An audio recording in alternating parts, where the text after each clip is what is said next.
ghost. Everybody wants a piece now, y'all can rest in peace now. You're dead to me, so peace out. Remember, you're just freaked out. Get ready for defeat now, I'm gonna make you bleed out. Listen on repeat now and weed out all the weak now. Get up and make a change, don't remember yesterday. If you got something to say, speak your mind before your grave. Cause your life is yours to save, ain't nobody gonna change. Everybody stays the same, so be different, make a name, like huh? A soldier, I keep on moving forward, always getting closer. I march until it's over. And just like a soldier, I keep on moving forward, always getting closer. I march until it's over. And just like a soldier, I keep on moving forward, always getting closer. I march until it's over. And just like a soldier, I keep on moving forward, always getting closer. I march until it's over.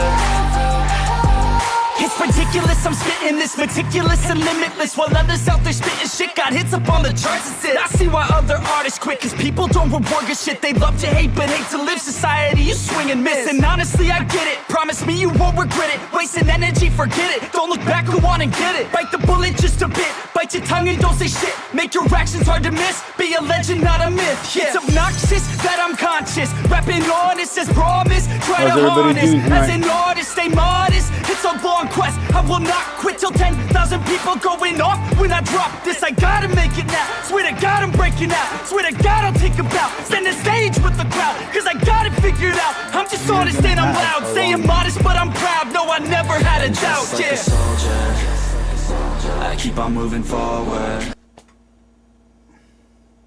We're gonna have a long. Oh my goodness! Yes. Fine. We're gonna have an interesting one tonight. We're gonna go over a bunch of different stuff. I do want to eventually get to some Jimmy Akin and Gavin Ortland before the end of the night. We are gonna start off though with. Hold on. We are gonna start off with some Dat Darlin and some Esoterica. And then from there, we got a ton. We got a ton of videos to get through this week. We might do some of the Jordan Peterson stuff that he just did later on this week. And I want to do a special on Eva Lupine. She did a thing on religion as it relates to role play and sex in the kink world.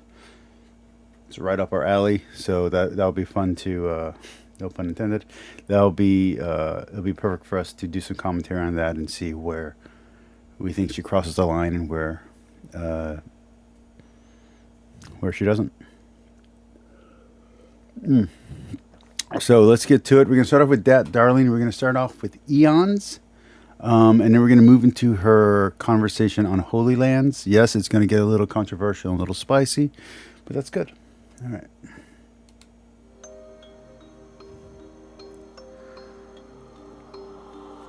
Let me know how the sound is, okay, guys?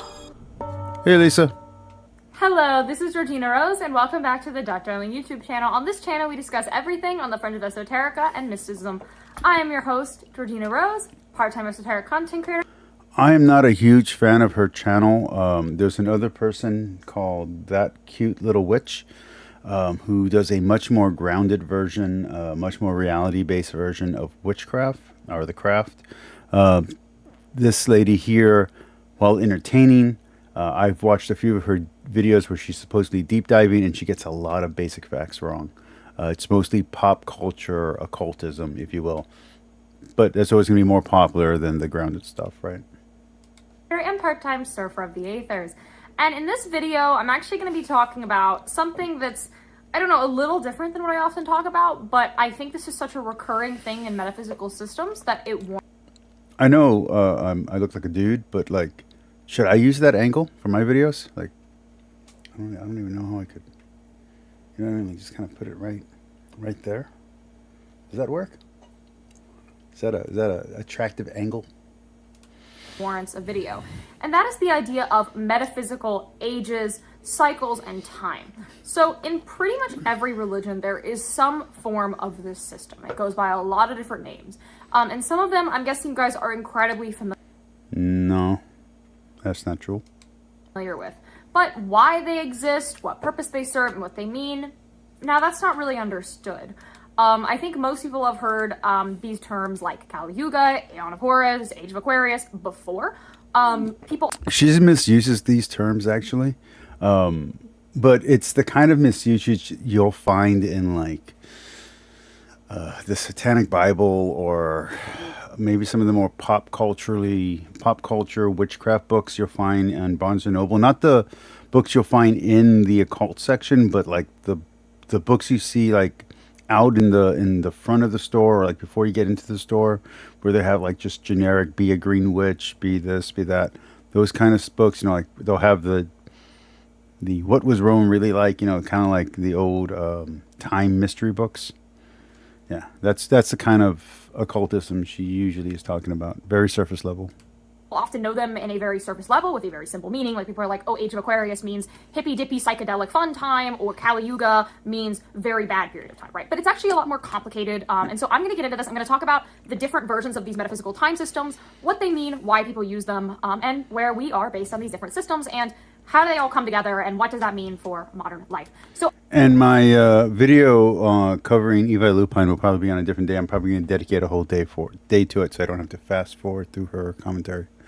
Lisa is asking, what do I think about a pastor being fired for speaking against Trump? I don't really have an opinion. If it was the other way around, who's speaking for Trump, I wouldn't really care. So him speaking against Trump, I don't really care. I don't think a pastor should be fired for their political beliefs unless they're arguing for some kind of anarchism. So yeah, I don't think the political beliefs should be a factor of your religious beliefs unless they contradict or directly go against your religious convictions and there's another word. I can't think of the word right now. It basically means like it can't contradict your dogma. So I don't think Trump should be your dogma. So I'd like to start with the one that people are most familiar with, and that is astrological ages. Specifically, I want to start with this idea of the age of Aquarius. So basically what that is basically when we look at astrology, these planets move around, right? We understand this. We understand that every year, you know, there's a whole rotation through all the signs because of the sun. But in reality, there's so many different things in astrology, so many planets, so many constellations, that for astrology to fully go all the way through every single thing that happens in astrology, it actually takes an incredibly long time. And that is where we get the term of precession of the ages, which is basically every time it runs through absolutely everything it can possibly go through. And that is really an incredibly long amount of time. That is a little over 25,000 years. And so to be in an age of X, age of Aquarius, age of Pisces, age of Scorpio, that lasts for 25,000 years. Which people often are like, oh, well, that was just the 60s, you know, now we're in a different age. So I want to get into that. The big debate is whether we are in the age of Aquarius, the age of Pisces. And why are there two different versions of this? So astrologically, there are multiple astrological systems. And in the minute amount of time, it doesn't really make a lot of differences. The oldest system would be using this thing called whole sign house. So most astrology doesn't actually function as astrology because we're superimposing our modern version of horoscope over ancient astrology, which the ancient symbols of astrology would not match any of our modern symbols. So already that puts her in fallacy and anachronistic land. But the other problem is that she's combining different incongruent systems into her astrological systems. So, for instance, she's going to combine a Hindu system, I believe, with a European system. And then a Hindu system, which they don't work. They're not compatible with each other. So it's just, houses, which is where like first house would be sun, and basically like each house in a chart is one planet. And as time went on, things like Placidus became a thing, and then they look a little different. So if you've ever had someone look at your natal chart, you'll know that depending on what astrologer they are, there might be minor changes. Typically, this is just like what house something is, or like specific, degrees or oppositions, like minor stuff. But if you have specific days, I mean, it could change your sign entirely. And so when we think about how all these little changes would add up over those 25,000 years, we're going to see big variances, especially if we're looking at tropical versus sidereal calculations. So tropical calculations is using basically a season-based understanding, so like the first day of Aries or the age of Pisces, depending on how you actually calculate that. And so what an astrological age is when things are under that sign, so it'll be those general themes. So Aquarius, people often don't realize this is actually ruled by Saturn. It is known for these kind of eccentricities and this weirdness, because it is a Saturnian thing. It still has all these principles of discipline, death, all that kind of stuff together. And so the real thing that I think... So, newsflash, the planets do not control your destiny, and nor do they have any influence on how you live your life. Matters when we look at astrological ages is what is that sign ruled by, right? If we were in an age of Aries, that would mean we are in an age ruled by Mars. And then that will continue as things move all the way through until it switches over, which is going to vary a little bit depending on what calculation system you use. There is a Jewish astrological system. I would recommend, if you wanted to learn about that, Lisa, to look into... wow, my brain is just dead. I ran into an old friend today, and it just distracted me completely. Callie? Kalua? Hot dog it. Jewish mysticism. Why can't... I think I have like 5 books on them. Oh my gosh. Anyway, look into Jewish mysticism and you'll see a more astrological take on things. It's not exactly a horoscope. It's not what Madonna practiced. Kabbalah, there we go. But if you forget the celebrity version of Kabbalah, there's a mystical version of it that does incorporate it, some kind of signs. You could even say that the Star of Bethlehem is a type of astrological sign. But dispensationalism as a system of metaphysical ages is not. It wouldn't work that way. One's a theological system and the other one is a spiritual, influential system of forces, powers. However, there are other ways of looking at this besides astrological age. And I think the second system I'm going to talk about is the other one that you've probably heard a lot about, which is the yugas. That does come from the Hindu world. So I think people are most familiar with the term Kali Yuga, right? And how that is often described to people is just really bad time where a lot of bad things happen, such a dark age, we are screwed. Now, what actually is the Kali Yuga? To understand the Kali Yuga, we have to understand what the yugas are in general. So, looking different from the astrological one, we are actually not breaking it down based on astrological sign. We're breaking it down based on age itself.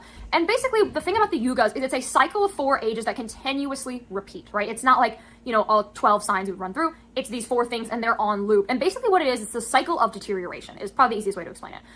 We begin with the Satya Yuga. Excuse me if my pronunciation is incorrect. Obviously, my first language is I got there a little late, but yes. English. And that lasts for 1.7 million years. And basically under this yuga, everything is the best. It is the golden age. And it is generally defined as like suffering, pain. It's everywhere. It's around. And so all these processes that we go through as individuals on the mystic path, the world and the universe as a whole goes on its mystic path as well. So let's move to a more Western system that you also might have heard of that I think is worth discussing as well. And this would be the progression of the aeons. So this is talked about in... So the aeons actually have to do more with Gnosticism and their Gnostic ideas. They're not really pagan ideas. So again, she's kind of mixing and matching, and in her mind, when she's expressing it, she's just getting certain items confused or out of order. Several mystic system in the West. It does not belong to a singular one. It's brought up a lot in Hermeticism. You see this kind of language used by various Gnostic sects. You see it very pronounced in Thelema. You see it in Theosophy. All of these kind of Western esoteric system use a version of this. I'm going to... A lot of these, like Thelema, a lot of these are actually modern reinterpretations of bastardizations of occult systems that were actually invented in the 60s and 50s on drug trips that they're stealing back from ideas from Christianity. That gets very complicated. Just be aware that when people are coming at you with this kind of stuff, it's very surface level, and it's not at all the systems they're talking about. If you want to actually learn about these systems, there are translations of these ancient magic books. There are translations of the Book of the Dead. There are translations of ancient Egyptian magic systems. You can actually read how the spells work and all of that. So this is not...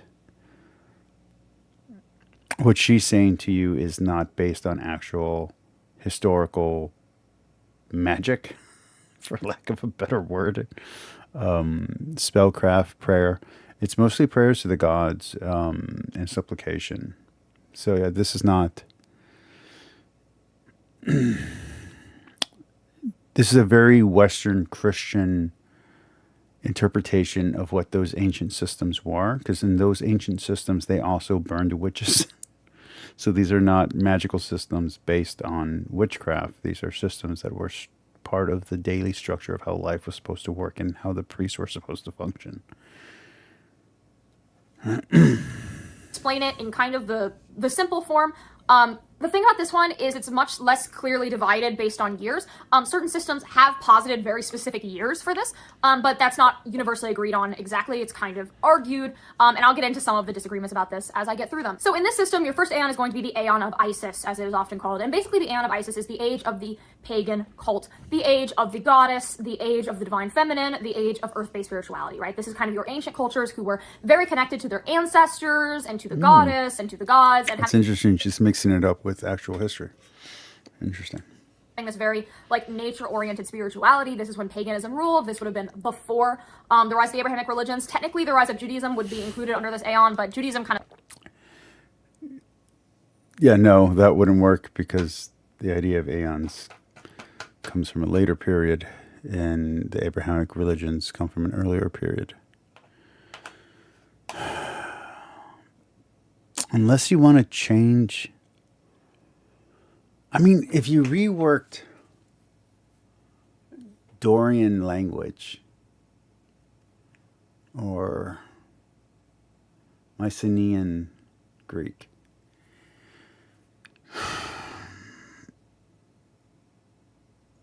and you wanted to talk about the age of the primordial gods versus the age of the abstracts versus the age of the Olympic gods. I mean, I don't know if you call them eons, though. I think there's a way you could work this to where you could make it make sense. I just don't think she's putting in the work to make it make sense. Sparked the next aeon, so it's kind of between the two. But this is basically when most people were pagan, right? And the world had these very specific kind when of most people went civilizationalized, based... So... Good news, people, you weren't always pagan. Religions. Now, if we look at the paganism of this time, we do understand that even though people were different pagan religions, so to speak, and they worshipped different gods, they did understand that the other systems had their own gods. Interestingly, Rome had a lot of weird laws about this, about like basically foreign gods, where they would say that the foreign gods are real, but as a Roman... So now she's compressing all of ancient history into one. So I guess the Hellenistic age and the Roman age are now one age for her. She's and different regions, but had completely different systems. And I think she's just like squeezing them all together and making a composite.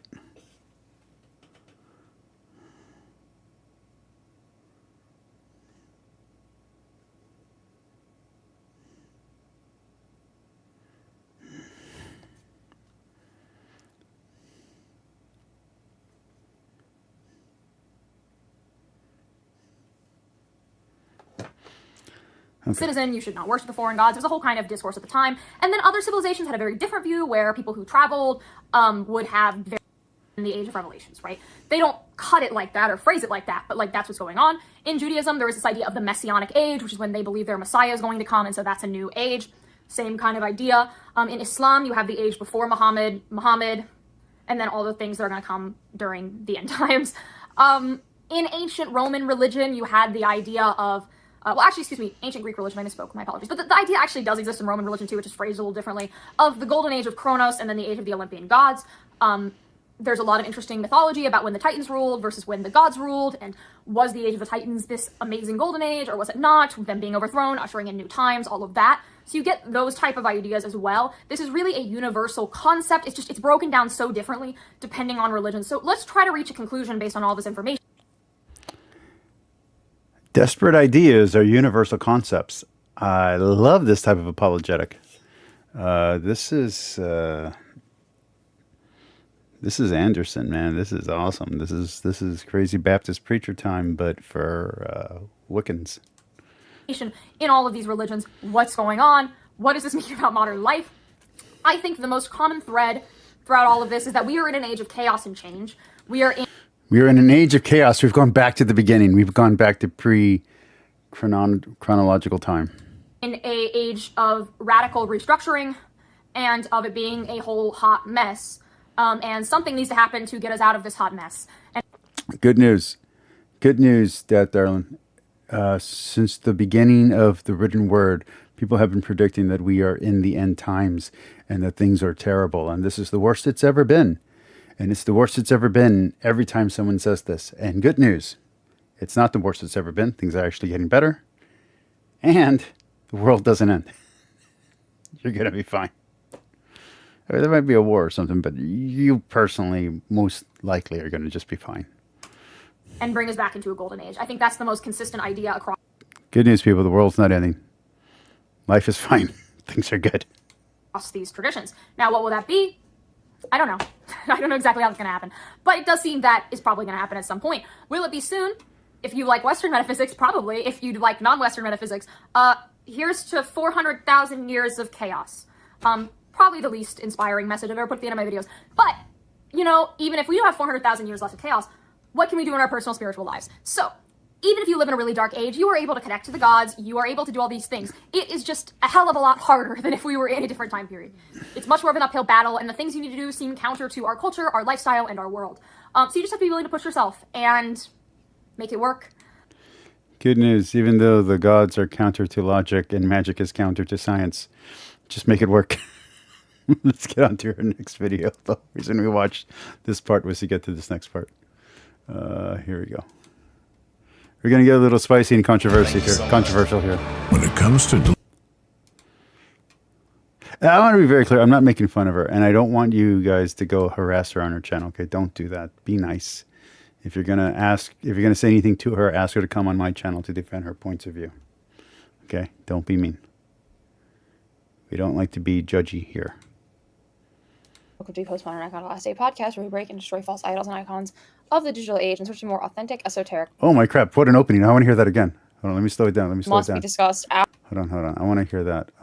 That was an interesting opening. I like that. Opening. I want to use it. I'm still in. Hello, and welcome to Postmodern Icon Last Day podcast, where we break and destroy false idols and icons of the... I'm going to mumble first, and then I'm going to say, welcome to my channel where we destroy and... What was it? Destroying what? Destroying what? I want to hear that again. What do we do for titles? Hello, and welcome to Postmodern Icon Last Day podcast, where we break and destroy false idols and icons... Where we break and destroy false idols. Of the digital age and search of the for more digital authentic, age. esoteric spirituality. In search of a more authentic, esoteric, esoteriology. Okay. And in this episode, which is one of my solo episodes, I'm going to be talking about the idea of Holy Lands and really the broader idea of metaphysical place. So in a recent video I made on my YouTube channel, not on the podcast, but on my channel, I talked... Which we just listened to. Extensively about metaphysical ages, like the Kali Yuga, the Age... Which she got wrong, and she supercomposite them all together into a jumble that doesn't make any sense in any of these systems when you mix it up like that. All these ideas about time. And I feel like the thing that goes... Lisa, how's my mic? Can you hear me well? It is an idea that must be discussed after discussing time is place. Because there is actually a lot going on in metaphysical place. Metaphysical place impacts us so much when it comes to how we do our rituals and how we grow as practitioners. So I thought it was worthy of having a podcast to itself because there is just so much going on. 2024 on recording date. This isn't going to come out on that day. It's going to come out probably like 5-6 days later or so. But as of recording, unless something major has happened, the current thing is still going on. There's a big The current thing. You mean the war in Israel and Palestine? war in the Middle East about Israel and Palestine, and a Okay, at lot least you of said that it. does revolve around the idea of The Holy current Land. thing. Of course, there is more going into it, but there is a major Holy Land component to that. Specifically, it's about the entire land of Israel, Palestine, but also about the city of Jerusalem slash Al-Quds, depending on what you want to call it. And I think because of this, especially because this is so in the front of everyone's minds right now, people have this idea that there is one. There can be only one. There can be only one. Remember, Highlander, we cannot fight on holy ground. Holy Land, and this Holy Land is this city in the Levant, right? This is the only Holy Land. This is the holiest land in the world. But that's incorrect. There are actually many Holy Lands in Look at that. Look at that. She's going to coexist herself right out of the issue. the world. I would say the city definitely is one. I'm not denying that there's, Here's the question. Before we get out of this video, is she going to talk about ley lines and about points of power? Yeah. I think it's coming. I think it's coming. things to Jerusalem. Obviously, there are things to Jerusalem. If so many religious miracles have happened in the same place, so many religious events have happened in the same place, there Ley lines, clearly they're is coming. something to it. However, where Places I of do take power, issue with points that of this power. is the only Holy Land. And ironically, a lot of the Abrahamic religions agree with me that this is not the only Holy Land. Dan McKellen or Dr. Kipp, is that true? Is there another Holy Land according to the Bible? So what I would say I should start here. What defines a holy land? What makes certain land holy and sacred? So I think holy lands can be defined by It's places where God has actually touched the ground. That's a holy land. Holy land is where God is. That's it. That's all that defines a holy land. a few things. So in our A place where man has interacted with God. brains, we think of what is a holy land. The first thing our secular normal mind goes to is a place where things that defy the rules of rationality, things that defy the laws of nature, defy these things that we see as constants happen, right? Which also could be stated So you're gonna say she's gonna try to argue that the Bermuda Triangle is a holy land? as a place where miracles, magic, all of these supernatural feats are common, places where these things go on regularly. And following that, a holy land is often a place where specific If she takes her esoteric view seriously, which I don't know that she does, I don't know how much of this is an act or not. That has to be a very interesting world to live in, where you can actually make the light change with a spell. You know, you can actually find a parking spot with a incense, but burning some incense. It's a more interesting world, I think. It's completely insane, but more interesting. religious events or miracles happen, right? But I would say there's more to that because that defines sort of the conditions of things that happen in a holy land, but it doesn't define why a land is holy. And for that, I think we need to consider that all religions, when you get down to it, are cults of specific spirits, right? Every religion is centered around one god or another, and I would include figures like No, that doesn't work. Jesus is a god because that is how they are defined in that religion. So you've got a cult around a god, and all of these cults have Did she just use they for Jesus? For Jesus pronoun? She just used they? Okay. to originate somewhere. That's And where where we are that right cult now. originates is where that god first made himself known, made himself present, made himself as a force that exists. So Okay, two problems. One, the argument for monotheism is that there's actually only one true God, and we're all trying to find the right way to worship and understand the one true God, and we have different interpretations. Second aspect, whether it's from Islam or Judaism or any other religion, there were multiple gods, and while you could be dedicated to one single God and you wouldn't worship other gods, you understood that other gods existed. Gods, small g and big G, depending on which pantheon or region you lived in. Also, the way the gods relate to each other changes in different cultures. Some of them are actually just reincarnations or different versions of the same god. So you have that going on as well. this is not a good understanding of the pagan culture that she's drawing from.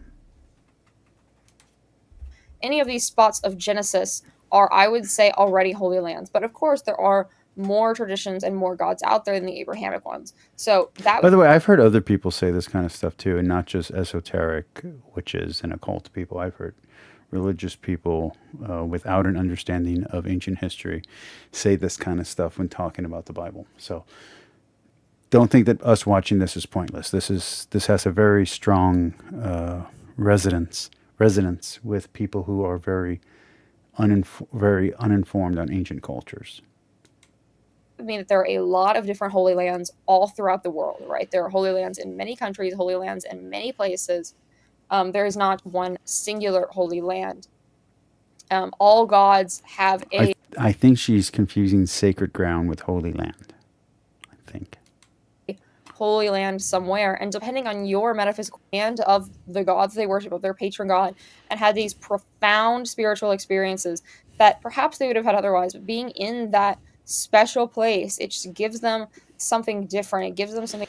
So the patron gods or patron saints of cities change over time. So the patron god of, let's say, Athens had a different god that the city was dedicated to before Athena, and I believe it was Poseidon. And so it becomes part of the myth, part of the storytelling, where you intermix these different deities that were there. I think there's some really interesting worship ground. I believe in one of the cities near Mysia. I want to say Myokos or Mykelos, where they actually have some interesting ruins, including the oak tree, the original oak tree that was worshipped there. I mean, obviously it's generational, so it's not the original, but they have Thor's. They have Odin's oak, and you can see which gods were worshipped beforehand, and how it comes from a nature deity and turns into a sky deity from when he adopts I believe, the eagle as his symbol. So the religion changes, but you keep the same name of the god, even though the way the god functions changes.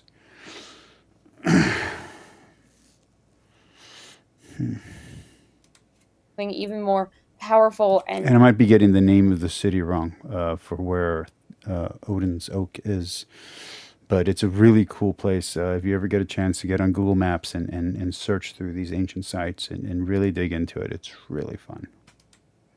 profound. So Holy Land has value, right?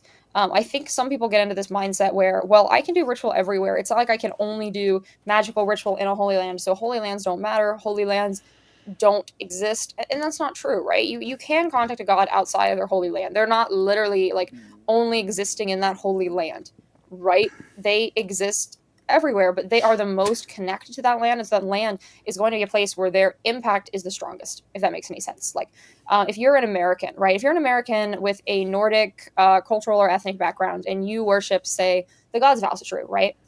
Obviously, America is not the holy land of the Aesir, right? Obviously not. But can you still do rune magic? Can you still invoke the Aesir? Of course you can.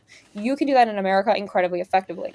And that is because God's power is not like limited by their holy land. It's not like we have like a shock collar where I want the Christians who are watching this to really listen carefully. When you start talking nonsense, and that's the only word I can use for it, when you start adding magical attributes or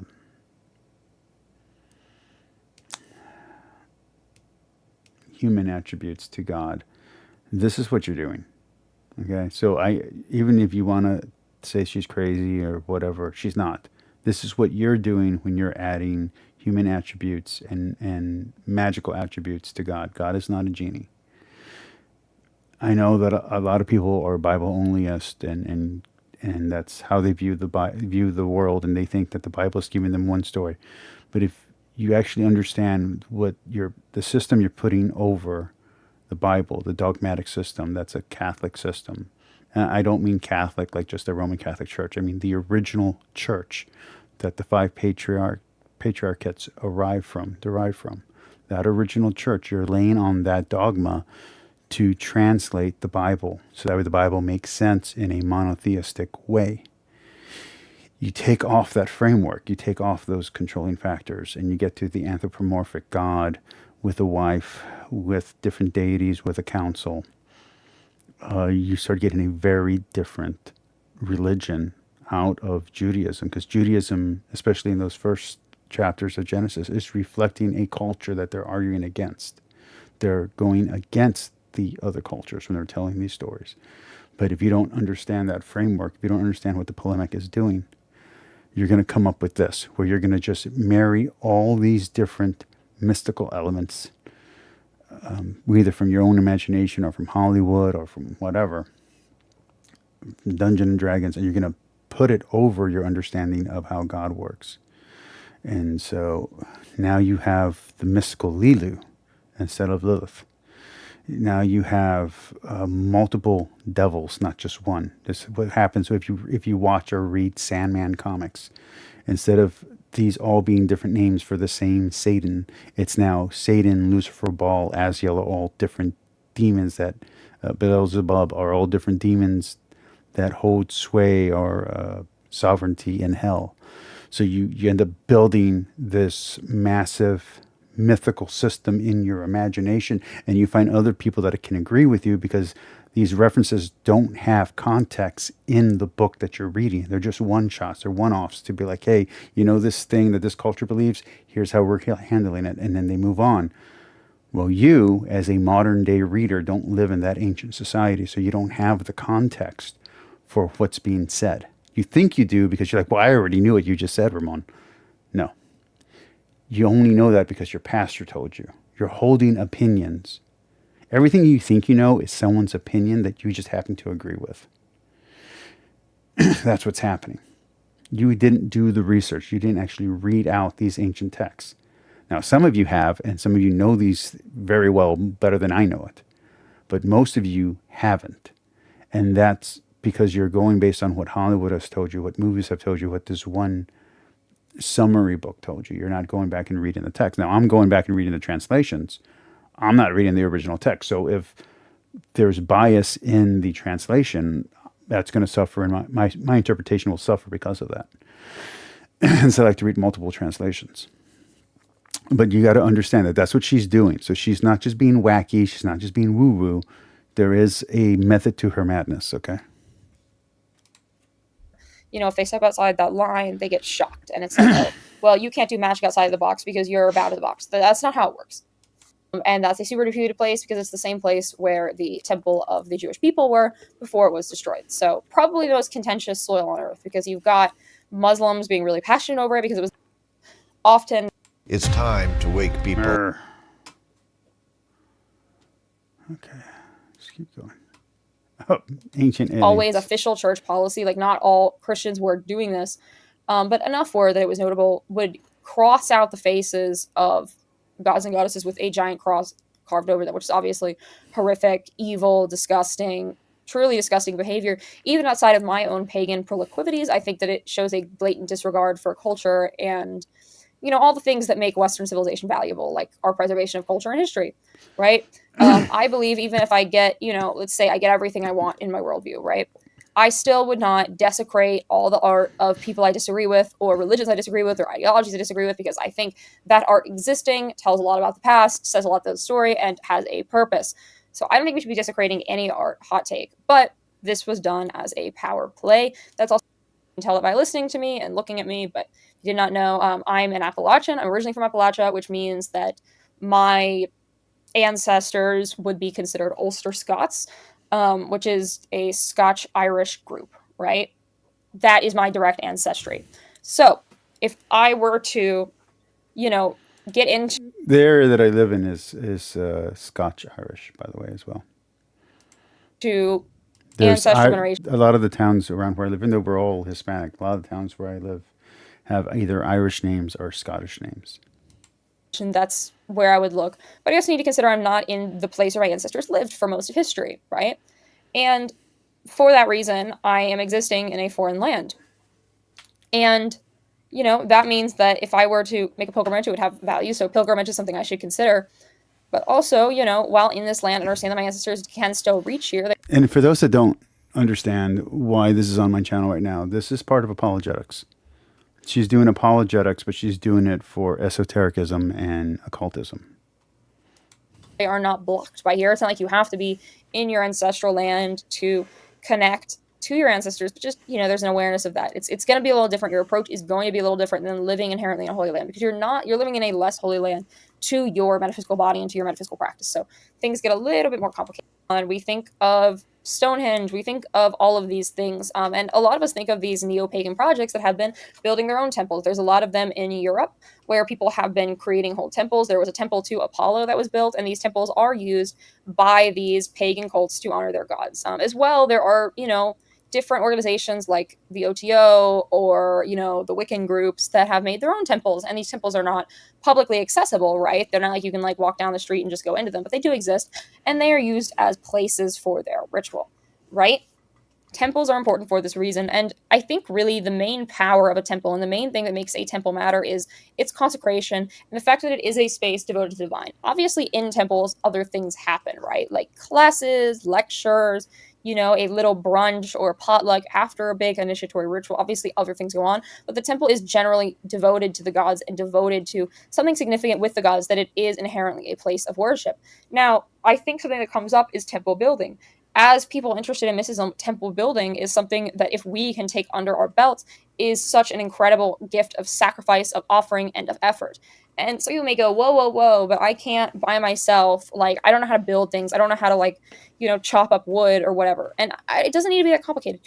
The next thing I want to discuss, I just want to hear about astral temples before we move on, is non-physical temples. Like, this includes things that aren't even made with, like, lesser. I'm wondering how much of this is just based on the X-Men and comic books. Banishing, or to the pentagram, or specific like ceremonial magic techniques. I mean, like, literally, like, it does not physically exist, and by that I mean also like energetically through those lines exist by being constructed in a different way. Because when you're constructing energetic lines through an LBOP, you are constructing it with your voice and with your movement. It is still constructed through physical methods. But if we were talking about constructing an energetic temple that has that energetic existence and that energetic component without using, you know, our physical bodies to do so, that is. I feel like when she's talking BSy, she talks faster. I don't know if anyone else noticed that. I know I have it on fast forward, but it seems like she has one rhythm, and then when she's talking BS, she just kind of either goes really fast or gets mush-mouthed. Is still a metaphysical temple and still is in existence, but it is a lot more complicated, and I find a lot of people find that a lot less effective and a lot less potent. So I want to talk about astral temples. So the astral plane is a metaphysical plane right beyond our physical existence. So Yeah, so I don't know if you heard this, but it's confirmed the astral plane is real. That's what she just said. We are rooted in It's a Malkuth, real place we can find. which is the material world, the physical world. But when we dream, or we close our eyes and visualize, or we go into deep trance, or we astral project, we enter Good news. When you dream, you're going to a real place. It isn't just your imagination and neurons firing. It's an actual plane of existence. Yesod, which is the sphere right above the material plane. It's the sphere of the moon, and it is the astral plane. These are the same thing. So you can, if you are unable to do anything. Okay, so who's in charge of the astral plane? Selene? Apollo? Tell me. Physical space, or if you're injured, I really recommend this to anyone who is on bed rest. Like, let's say you just got in a car crash and you're severely injured, but you still want to connect to the gods. You think the gods might even be able to help you with your situation. In this case, I recommend doing rituals in the astral. So this is a pretty advanced technique, honestly, but it is something that does work. So you'll close your eyes. I like to interact with You heard her. It's affirmed. It does work. projection by making my body as still as possible. So this is just meditative practices, and she's stealing from, I think, yogic practices, if I'm not mistaken. I've done 3 or 4 different types of hardcore, intensive meditation training, mostly to get my temper under control when I was a teenager. The 2 that worked the best was non-thought. That worked really well for me, both the Hindu version and the Japanese version. The Taoistic version, the Taoist movement, meditation movement worked really well. A lot of people don't know that that's what Tai Chi is. So I once made a kind of a jokey video that I took down immediately because it went viral and I didn't want it to, where I was trying to make Tai Chi functional. For those that don't know, Tai Chi is it's just a dance, and it's just meditative movement. So there's meditative stillness, meditative movement, and there are different ways of warming up or cooling down after an exercise or staying active. I don't think escaping to a fantasy world is what that meditative practice is about. Visualization is one thing, but thinking that visualization is a real reality is a little dangerous for your mental health. And just focusing on that stillness. And I like to listen to all the little minute, small sounds in my room, right? Like the hum of the AC, the the noise in the hallway from the other people who live in your apartment complex, all those like little things until you're incredibly present in the moment and your body is locked. In a sense, when you're astral projecting, you are actually in sleep paralysis. So sleep paralysis is such a complicated metaphysical subject. I don't even know where to begin with it, because if you are involuntarily in sleep paralysis, you are often being metaphysically attacked, because when you're in sleep paralysis, your body is less metaphysically rooted to your attacked, spirit, which is why astral travel occurs Holy in sleep paralysis. smokies. And so from an astral travel perspective, we do this level of stillness and focus in order to induce. Oh, I just want to have like an hour-long conversation with her over, but like with absinthe. No, not an hour. Let's make it a 2-hour conversation with absinthe, and we can't get uncopyrighted. We can't get good music in the background. But just, you know what I mean? Like just with some incense going, drinking some absinthe, maybe smoking a cigar or a hookah. That'd be an awesome night. Voluntarily sleep paralysis. However, sleep paralysis that is not purposely brought upon with intention is often really bad. So just keep that in mind. I have experienced both. I have experienced voluntary sleep paralysis through astral projection. Okay, I'm Astral projection changing is actually one of the sound, so for first anyone metaphysical watching, skills I the learned sound because it just stops inherently going on. fascinated me. And And I've had instances of spiritual attacks through sleep channel, paralysis. I remember it was the night after I graduated high school. I was in a hotel room bed and I experienced sleep paralysis involuntarily. And I remember, I don't know if I literally opened my eyes, but I felt like I was opening my eyes and I could see the hotel room, but I couldn't move. And it was very, very scary. But sleep paralysis for astral projection is not that. It doesn't even really feel like sleep paralysis, but that is physically, like if a doctor were to look at you, what is going on. But when you are in a state of astral projection, you'll notice once you've reached this state of stillness, once you've induced paralysis, you'll feel yourself begin to vibrate. It's this very energetic vibration. I feel like my whole body is like in a blender or something. And then from there, you'll visualize your body of light, your soul leaving your body. And for me, I do this limb by limb. I start with my finger, I start with my, you get what I'm saying? Like I slowly pull out. And this process takes a while. It's not quick. But once you have left your body, you can perform the ritual with your body of light because you do have complete control over it without moving your physical body. So your physical body is kind of just in this limp state process while your energetic body is doing all these rituals. You can do just as much magic in the astral plane as you can in the physical plane. So that is an option, and that is creating an astral temple in which things can be done. So yeah. Now, some people do a thing where instead of astral projection, they just visualize things, and that can have value to it too. It's not going to be as profound as astral projection, so it's a much more mild way to do it. But that, that has value to it too. Okay, let's switch videos. Let's see where we're at. We got a lot of stuff we're going to get through today, guys. Okay, I don't think I'm going to go 3 hours, but I'm going to get through as much of this as I can. Let's see. Where is it? Okay, let me jump out of here.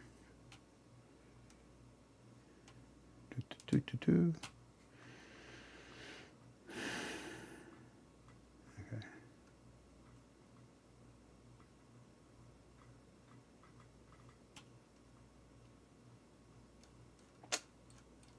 Hold on, guys. I just got to get out of all these stupid menus. No, go past that. Get out of there. Thank you. Okay.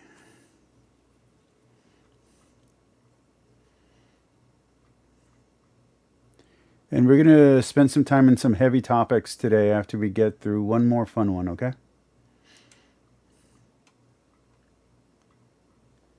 All right.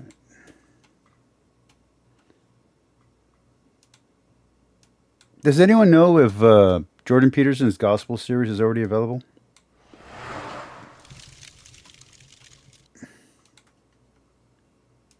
One of the debates, we might say, between early Christianity and the late Roman Empire was whether or not an emperor could be God, literally, right? To be deified, to be put in a temple.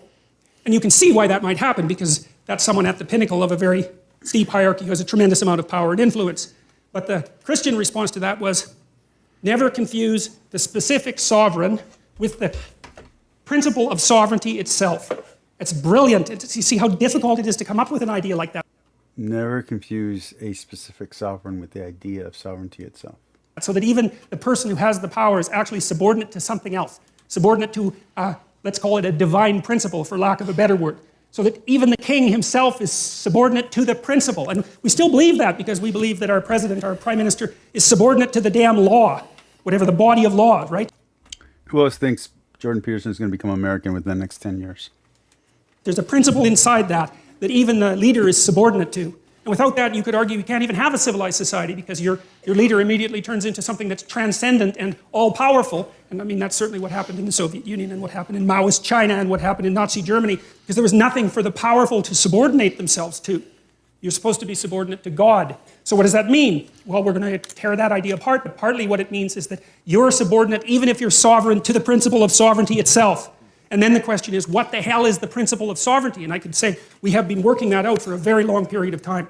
And so that's one of the things that we'll talk about, because the ancient Mesopotamians and the ancient Egyptians had some very interesting, dramatic ideas about that. So, just for example, very briefly, there was a deity known as Marduk. And Marduk, he was a Mesopotamian deity. And imagine this is sort of what happened, is that as an empire grew out of the post-Ice Age, say 15,000 years ago, 10,000 years ago, all these tribes came together, and these tribes each had their own deity, their own image of the ideal, but then they started to occupy the same territory, right? And so then one tribe had God A and one tribe had God B, and one could wipe the other one out, and then it would just be God A who wins, but that's not so good because, well, maybe you want to trade with those people, or maybe you don't want to lose half your population in a war, something like that. So then you have to have an argument about whose God is going to take priority, which ideal is going to take priority. And what seems to happen is that's represented in mythology as a battle of the gods in sort of celestial space, but from a practical perspective, it's more like an ongoing dialogue. You believe this, I believe this. You believe that, I believe this. How are we going to meld that together? So you take God A and you take God B, and maybe what you do is extract God C from them, and you say, well, God C now has the attributes of A and B, and then some other tribes come in, and then C takes them over too, and so you get, like with Marduk, for example.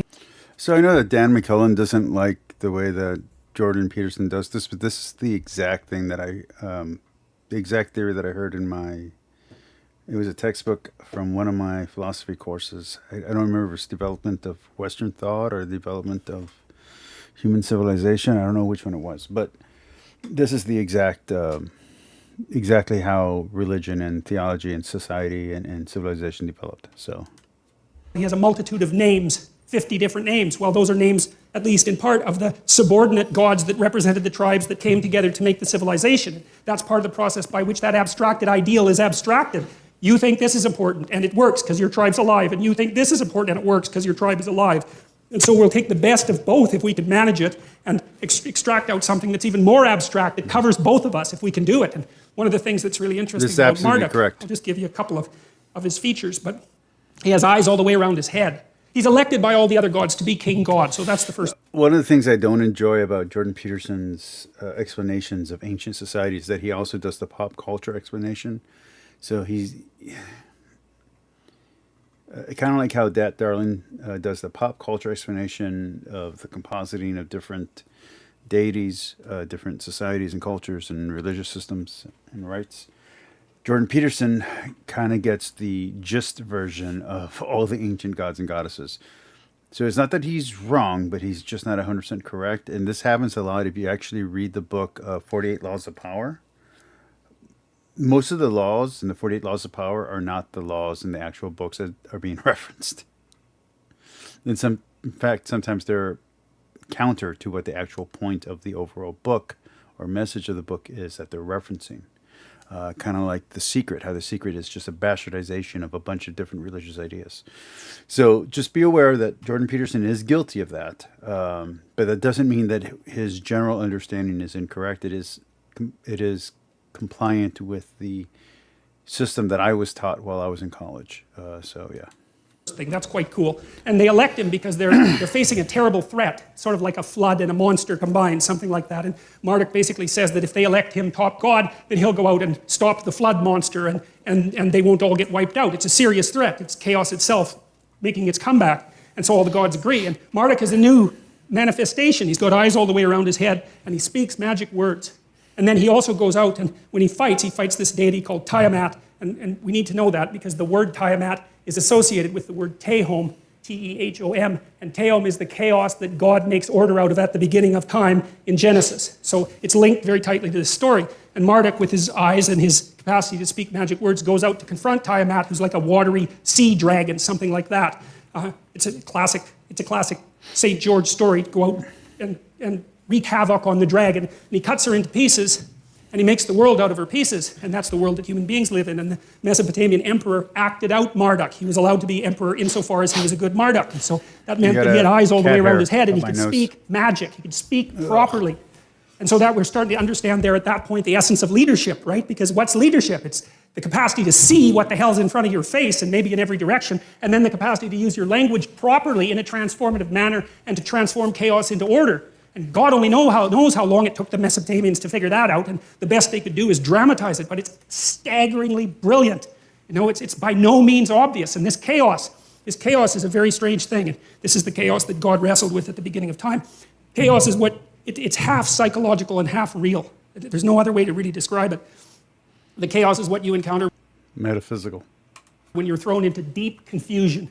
Right? When your world falls apart, when you encounter something that blows you into pieces, when your dreams die, when you're betrayed, it's the chaos that emerges. And the chaos is everything at once, and it's too much for you. And that's for sure. And it pulls you down into the underworld. Right back. That's where the dragons are. And all you've got at that point is your capacity to bloody well keep your eyes open and to speak as carefully and clearly as you can. And maybe if you're lucky, you'll get through it that way and come out the other side.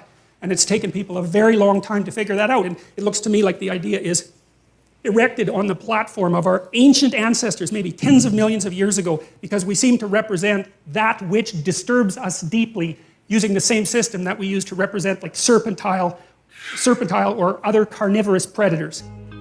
Sleep is the foundation for our mental and physical health. In other words, you've got to have a consistent sleep aid. Here at the Daily Wire Dream, organist Colin Cocotus Peterson. We find systems that were there when we were only animals, and we have to use those systems there. They're part of the emotional and motivational architecture of our thinking. And part of the reason we can demonize our enemies who upset our axioms is because we perceive them as if they're carnivorous predators. We do it with the same system.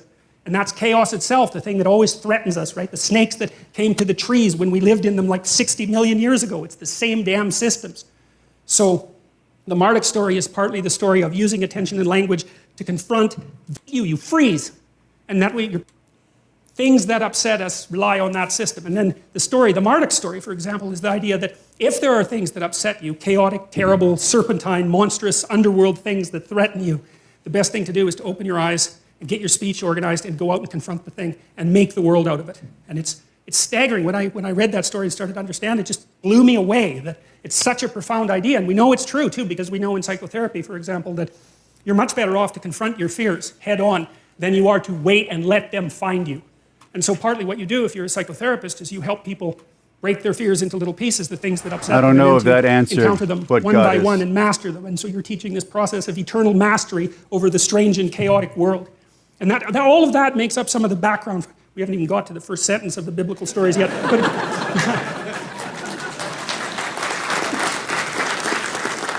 But all of that makes up the background. So you have to think that we've extracted this story, this strange collection of stories with all its errors and its repetitions and its peculiarities out of the entire history that we've been able to collect ideas. And it's the best we've been able to do. And I know there are other religious traditions.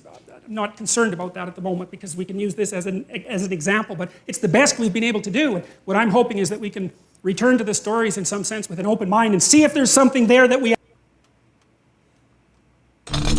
Okay, hold on. We got another one coming up right now. This is going to be Myth Vision's Surprising History of Satan Explained. And we got another Myth Vision coming up after this one. How can an invisible person or imaginative person have a social history? Well, Satan does. Because it's about how people see other groups. this is powerful. I must make a poke. I hope you don't mind me mentioning this, but I have some scholars that come on, they're PhDs, and they're mythicists, right? They're scholars, they're PhDs, and they're mythicists. Dan, is he blowing your cover? They're not in academia. And their proposition is that Jesus was an angel, right? Which that means he wasn't historical, which would go outside of the academic world. But one of their arguments is, and this is one of the things that you did so nicely in your book, they said, well, look, Jesus was crucified by demons and things like that, as Paul seems to portray, like the archons of this age. And what you did was so wonderful. You connected, yes, they were superstitious. We got to get him and Dad Darling together. I just think it would be beautiful. Yes, they thought there were spiritual forces at work here, but there were people that were vilified and as the enemy. And this is why I loved your book so much, because it's not just spirits in the heavens. It's not just people on earth. It's this cosmic on earth as it is in heaven type of cosmic battle, which is the prayer that you hear Jesus talk about, on earth as it is in heaven. There's like this spiritual / real world idea that they had. And so it takes this and makes it reality on earth, which makes more sense for the historicists. But You're exactly right. And that's what was different about my work. Other people had talked about religion as ideas and... Good news, everyone. He's exactly right. Fantasies, imagination, invisible beings. And I want to say, yeah, okay. But what's it about? It's about issues that are right down here on earth. And it's about groups that are split. The problem is that I'm going to call it theology. That might be the wrong word for it. Her understanding of the Bible really conflicts with a lot of the secular scholarship as they understand what the Bible's saying. So while her system is interesting, it's a little bit of woo and a lot of not only conflation, but re-mythicizing, I guess would be the right word. She does a really good job of tearing down Satan and Lucifer. And anyone who's ever watched me and Gar do a 2-hour, 3-hour podcast where we're just going through every single reference in the Bible of Lucifer and hell. There's not. There's just not. There's nothing there. You're not going to find anything. There's like 3 references, 4 references, and that's it. All the rest, and none of it says the stuff that we believe currently about hell and Satan. None of it. Most of the stuff that we have, that we believe about hell and Satan is either from comic books or it's from Paradise Lost or Dante's Inferno. Very little of it has anything to do with actual demonology. It's mostly fiction. So she's very good at stripping all that away and getting back to what the Bible says. But when she's building it back up, she also goes into flights of fancy, which doesn't help. But even though I know that some people think she's a heretic, I think she's very interesting. I'm familiar with her work from beforehand. I don't know why or how, but yeah, I think Art Bell used to talk about her on his show Coast to Coast, and I maybe went to go read a book or something. So when the followers of Jesus, like whoever wrote the Gospel of Mark, he said, well, I want you to know from the start, the Spirit of God came on Jesus when he was baptized, and the Spirit of God was with Jesus, but it drove him into conflict with the Satan. So Jesus's life is seen as a struggle of a man who is contending with the Spirit of God and Satan. And that is played out right here on earth. And all of that is when people, Christians, evangelicals, liberals, whoever they are, Catholics, Protestants, you name it, they're all talking about life here on earth in some specific way. So I wanted to write, what's going on here? So I was looking at the New Testament. I thought, okay, so in the New Testament, this writer is saying, well, Jesus is on God's side, okay? Who's on Satan's side? Well, I thought, well, it would be what? Who? It'd be the people who crucified Jesus. That would be what? The Romans and some of the Jewish leaders who participated. I think she has a really strong argument against the anti-Semitism of the early and medieval church, also, if I'm not mistaken, if I'm remembering correctly. That's not what I found. I was really shocked. I thought I knew the New Testament. I've been teaching it. But I never noticed that in Mark, Satan is only identified with Jews and Jewish enemies of Jesus, and never with the Romans who actually crucified Jesus. Mm-hmm. I mean, Jews didn't crucify Jesus. He was crucified by the Romans because he was... But that's not the story you get from the Bible. From the Bible, the Jewish people are the ones who crucified him. And the way that Catholics traditionally understand that is that we are the Jews. We are the New Jerusalem. We are the Jews. We are the ones who crucified him. So since the Bible is written for a Jewish audience, this is the way that it's explained to me by multiple priests and multiple. It's not Easter Mass. Which Mass is it? Is it Passion? Good Friday?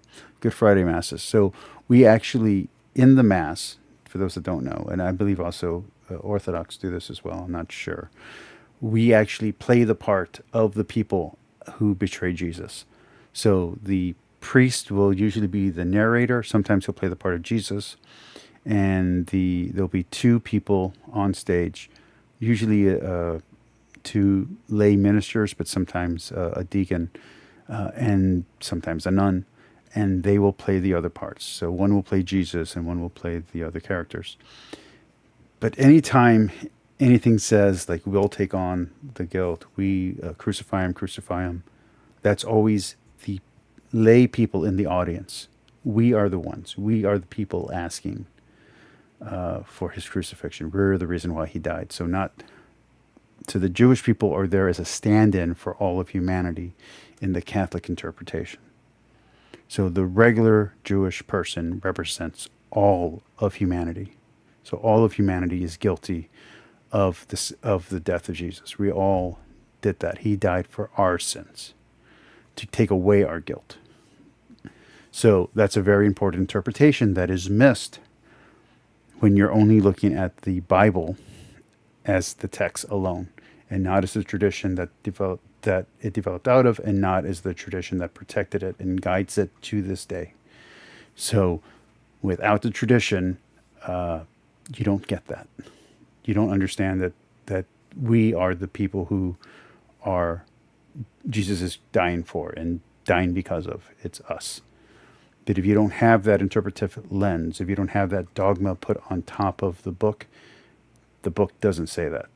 The book just says the Jews. And if you don't understand what it's pointing to and who is the New Jerusalem, if you don't have any of that context from your dogma, you can turn the book very anti-Semitic. Considered somebody inciting revolution against Rome. Crucifixion is the most horrible penalty, and it's reserved for slaves and traitors to Rome. And Jesus was regarded as that. So I thought, wow, this is amazing. Because we know historically, who crucified Jesus? The Romans did. Only Romans had the equipment. You have to have an army to do that. It takes equipment, it takes technology, it takes soldiers. Right. And the Romans did it a lot. I mean, they in the reading of the Bible that you'll get from the actual text, the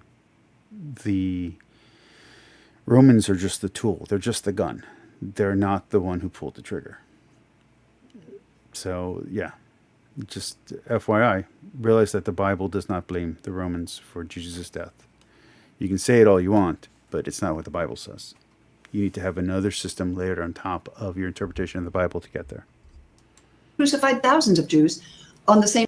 To get it to where the Romans are responsible legally. Charges in the first century. Jesus wasn't unique that way. In fact, about the time he was born, there were 2,000 Jews crucified near Nazareth for starting a rebellion. I'm going to say this. She's the first person I've heard say 2,000 Jews near Nazareth. She's the only source I've heard for that number. I've heard a smaller number. The names that are given by Josephus. I don't know where she's getting the larger number from, and I don't know if this is dating a little bit after the crucifixion of Jesus or if it's just before. I know she just said it, but I didn't hear it. Rebellion against Rome.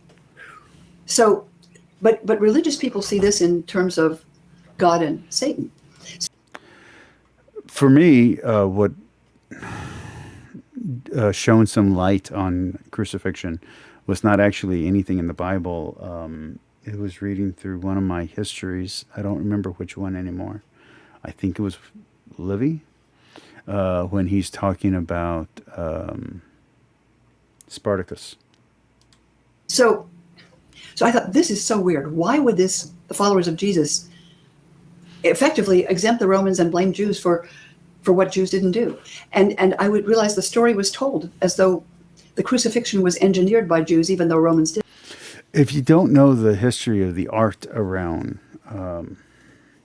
Satan, Lucifer, especially the medieval art, their depictions of the archetypes, the stereotypes, I should say, of Jewish people.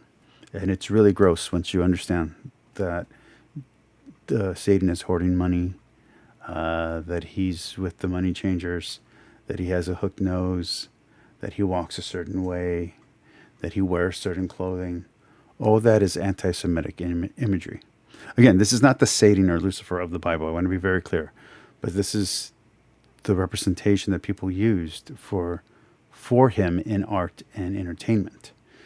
And that image even survived to the 1950s, the 1920s and the 1950s, even from Jewish artists and from Hollywood and the WB, and you look at old Looney Tune cartoons and old MGM cartoons, that image is still there. It's still a Jewish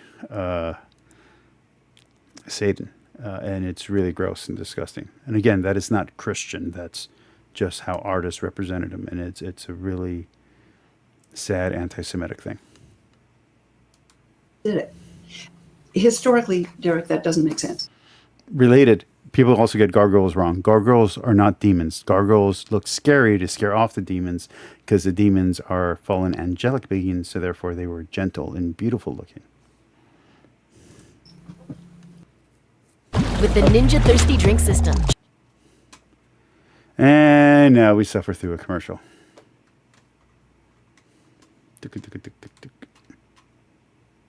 Have the legal right, they couldn't have done it. So I had to figure out why. And I finally realized... You know what, we might get to the we might get to the Jimmy Akin and Gavin Ortland stuff tomorrow.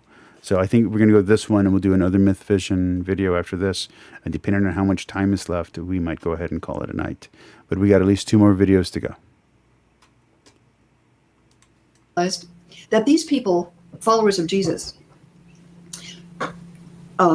were writing right after there was an enormous Jewish revolution against Rome. And in fact, it was such a huge revolution, like the American Revolution, trying to get rid of the British. Now, a lot of apologists don't like this dating, where they have all the Gospels and everything being written after the collapse of the temple. And I have to agree with the apologists that there's no reason, in my mind, that Jesus couldn't have made these predictions. Like I've said before, a lot of people are predicting something would happen in New York before 9/11 happened. A lot of people, going back to the 1960s, 1970s. The Man Who Knew Tomorrow, hosted by Orson Welles, has all the predictions there from supposedly Nostradamus about the 2 brothers and the great, I don't think it's a dragon. What is it? The great, something flaming, basically describing a missile, but we now know it's planes. And I think I just validated Nostradamus by accident. Whatever. The point is that in these quatrains, it talks about these predictions, and these predictions were all over everything from the NWO and WCW to comic books. Like everything had something going on in New York, except for some reason, Boom Comics. I think it's Boom Comics, the one that had Purgatory and Lady Death, and for some reason they had all their stuff happening in Hell's, I don't know, someplace in Kansas or something like that. Whatever. Not important. These were Jews trying to get the Romans out of their city and their city of Jerusalem and out of their land and stop dominating all the nations that the Roman Empire dominated. But they lost the war because the Romans had massive military power. And they went into Jerusalem, and 60,000 troops. Hell's Half Acre. They devastated. They massacred thousands of people. They destroyed the entire center city and burned it down. The temple of the Lord was burned down, and Jesus and his followers then, who were still alive. That was 30 years after his death. Were regarded as followers of a convicted revolutionary.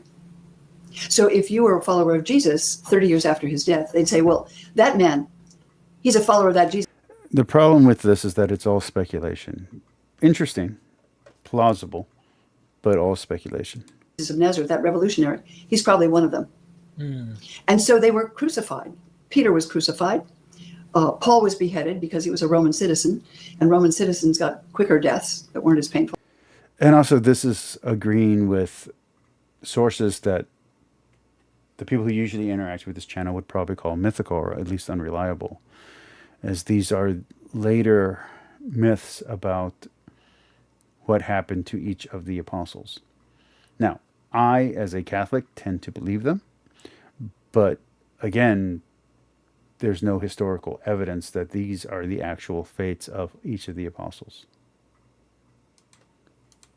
Disagreeing with a historical Jesus who's preaching some message, and he's facing guys on earth at this time that are actually rejecting him and actually saying no, and that gave them ammunition to say, look, not only look what happened in 70 AD, because you didn't listen to the guy, we're blaming you guys. You didn't listen to him, and God sent the Romans as punishment like he did, to the Babylonians or whatever else in the Old Testament. I don't know. Well, you're totally right. That happened a little bit later, but early on, and there were Jews who thought Jesus was a heretic, and he was a troublemaker, and some people thought he was a revolutionary, but likely the evidence suggests to me that he wasn't. Some people claim that he might have been, probably not.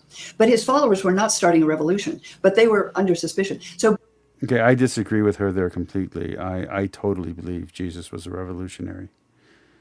His very words in the Gospels are revolutionary, not just against traditional Jewish society, but against Roman culture and Greek culture. Jesus is definitely a revolutionary. So I disagree with her there. Basically, yes, I think it was a Savior Hyde thing, because it means, look, our leader was arrested for and crucified for being a revolutionary, but it was a false charge. His own people ganged up against him, and they accused him of things he wasn't guilty of. And that's what happened. And the Romans wanted to release him. They knew he was innocent. Pilate was such a nice guy. Well, if you look at the history, Pilate wasn't that way at all. To be fair, there's very little reference to who Pilate was. It's an understanding based on an inference. I think based on I think there's only one source for who Pontius Pilate once was. Possibly two sources. Jews. And that was not a problem as long as they were being hunted by Romans and crucified and executed. But when they came into power in the 4th century, there's a growing interest in socialism among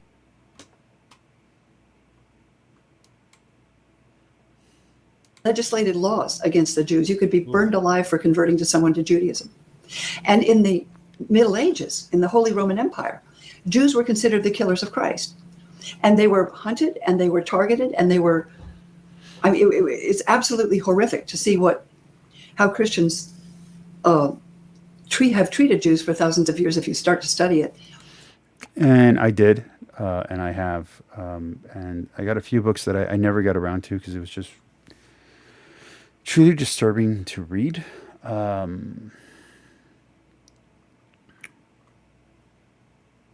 So for those that don't know the history of my channel used to be more popular. And then I went up against a major Catholic YouTuber named Brian Holdsworth. He did a video defending the Inquisition, the Reconquista, and the Crusades. And for those that don't know, my family are conversos. And we are on a Jewish name list. And you can kind of imagine what that means. So, when I learned that my family had Jewish ancestry, I was always interested in that. Before I came back to Catholicism, before I became Christian, I read a lot of Jewish texts. I used to listen to these academic podcasts. There used to be a thing called iTunes U, and a few other. I think Amazon also had a university program, and they were talking about getting them accredited. It never happened. But I took a ton of courses, and I took a lot of courses on Judaism, including going through an entire semester of rabbinical training online. Online. Be very clear. Online, not in person. I wasn't actually a student in there. And so I was learning about all this Jewish history. And so I started buying books, academic and popular, on the history of how the Jews were treated. And it is ugly, horrible stuff. It's not tame at all. It's not the equivalent of just some kind of mistake we made in the past. No, it's systemic. It's actual systemic racism through multiple cultures, through multiple generations. And it just seems to never end. Even in America, the Jewish people still had to hide their identity and had to create Hollywood and a few other very important systems just to find work, because no one would let them work. You couldn't have a job with a Jewish last name. And many people in Latin America have Jewish ancestry, and they don't know. And a lot of our practices, a lot of our outer Catholic practices that aren't really Catholic are actually Kabbalistic practices, such as the evil eye and the egg under the bed and stuff like that, and wearing the cross with the little evil eye on it. Those are all Kabbalah practices. They're not Catholic practices. They're actually frowned upon and condemned in the Catholic Church. So that's a very long way to say that they're not wrong here. It's really ugly what happened to the Jewish people. And unfortunately, my family is on the side of the traitors. They converted to Catholicism, and my direct ancestor ratted out the other Jewish people. We have a town in Spain, it's named after us or for us, where there was Jewish refugees, and that's where they would go during the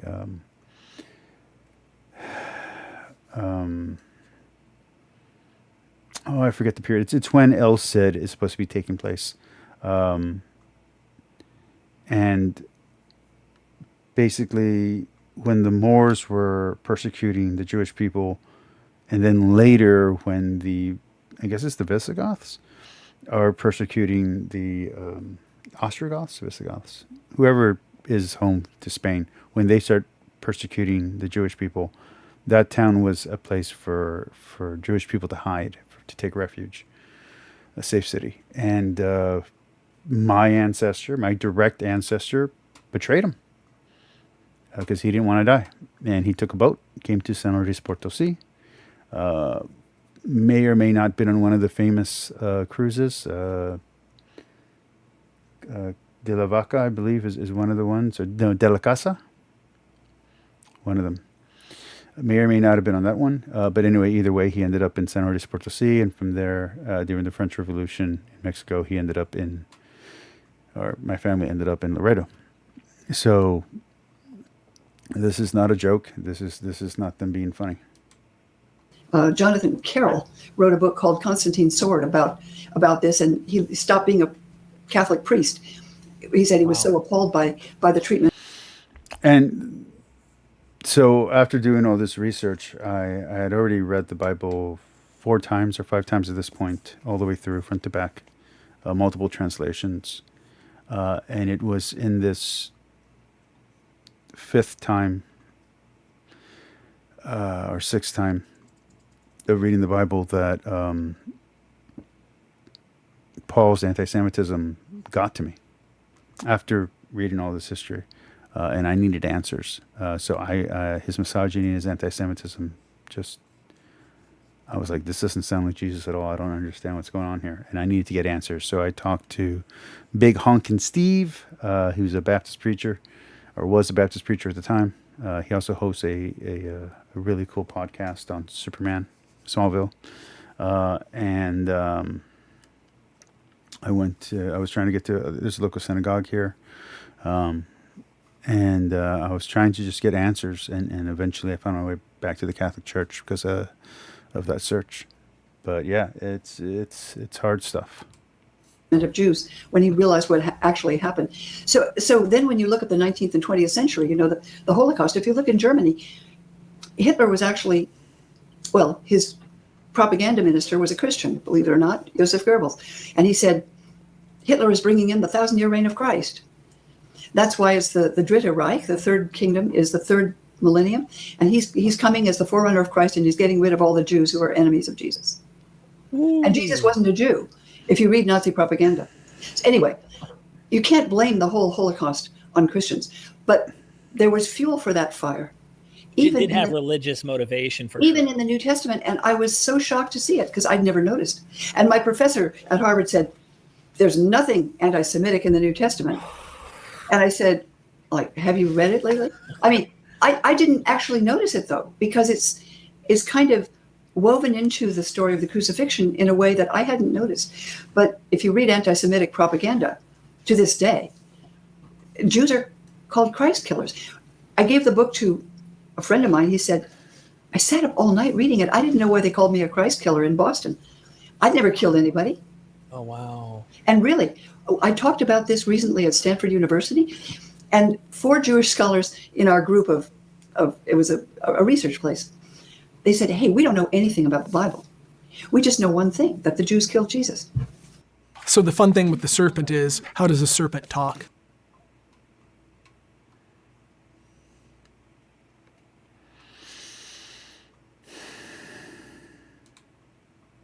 Whoa. Yeah, see, I've interviewed with Rabbi Tovia Singer. He's a Jew. Tovia Singer is not a good source for anything. I'm going to move up ahead. Is that the author's trying to say, at every turn, the Jews don't get it. And they're blamed. Blame the king of the Jews right here for wanting to be a Christ killer himself. He's wanting to hunt the Messiah. That's anti-Semitism. What do you think? I think that's true. And what Matthew is saying... I disagree with that interpretation. Again, if you have dogma in the church fathers and tradition to guide you, you should avoid these conclusions. But that doesn't mean that these conclusions don't exist within the church fathers, within the tradition. They do. Read John Christensen. He has a lot of anti-Semitism. If you're a reformer, read Martin Luther. He has a lot of anti-Semitism. It's a problem. It's a real problem. There is that when Jesus is born in Bethlehem, who comes to give him gifts and worship him? Gentile. And again, this is my argument against Dan McKellen's entire thesis. You need the dogma. You need the tradition to guide you. Otherwise, you will fall flat into anti-Semitism. You'll fall flat into paganism or esotericism. You need the dogma. There's a reason why Confucius has a junk ton of dogma surrounding his work after he's dead. There's a reason why the Buddha has a junk ton of theology and dogma surrounding him, because his words alone can be misattributed, can be abused. And without dogma, without a framework, you can turn the Bible into anything. Foreigner strangers. The representatives of all the Gentile nations, because the 3 magi, the 3 kings, represent the 3 nations of the world as seen from the Hebrew Bible.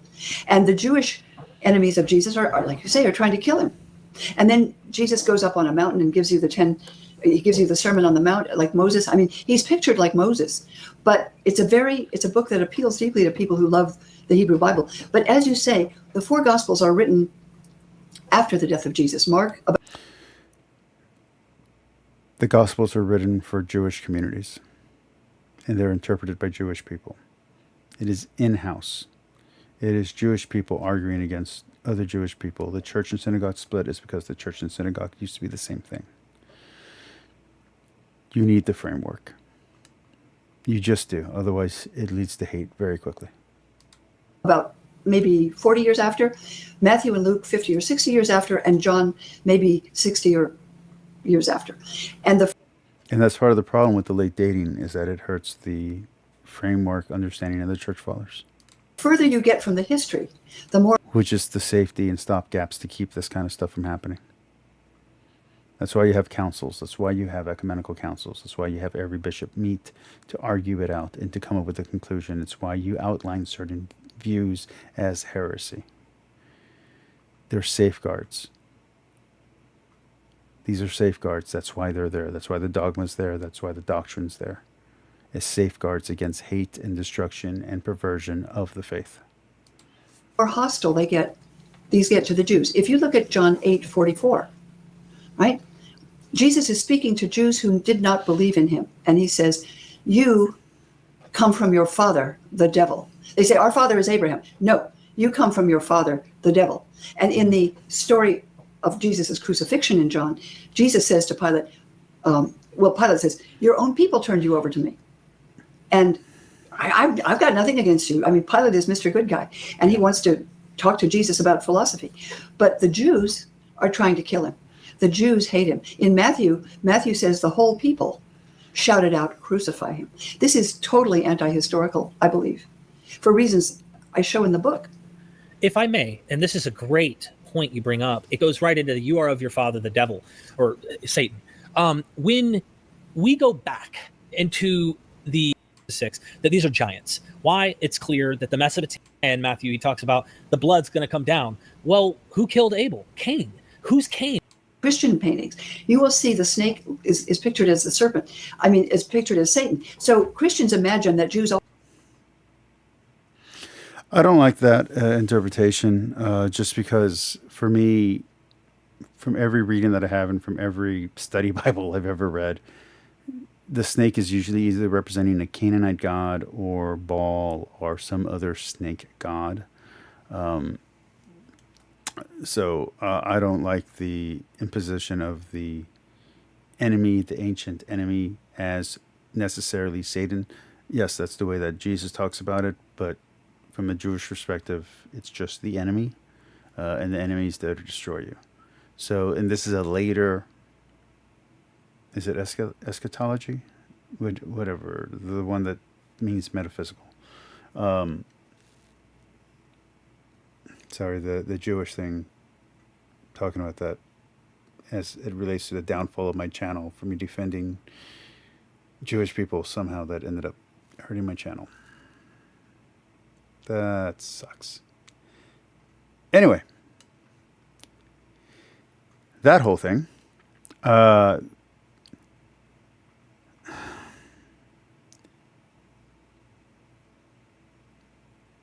ancient enemy, when we superimpose the name Satan or Lucifer, it's kind of like a placeholder name. We don't know who the ancient enemy is, except for that the ancient enemy is the accuser, and that fits in well with the description of Satan in Job. So there's a development there. One of the books that I want to read is The Monk. I haven't read it yet, and I saw a copy of it today at Barnes & Noble, and I was so tempted to get it, but I got so many books to read. But there's a development of who Satan is, and unfortunately, part of that development includes anti-Semitism. Always talk about Satan, but they really don't. They do talk about fallen angels, as you say.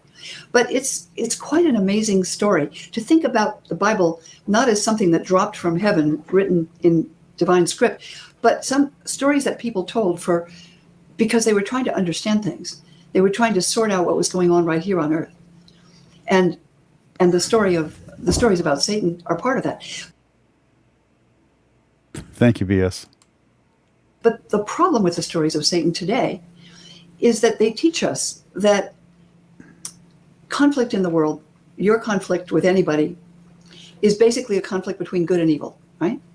And you're the good one, and whoever you really don't like is evil. Again, that's an incorrect and oversimplistic understanding of what the Bible says.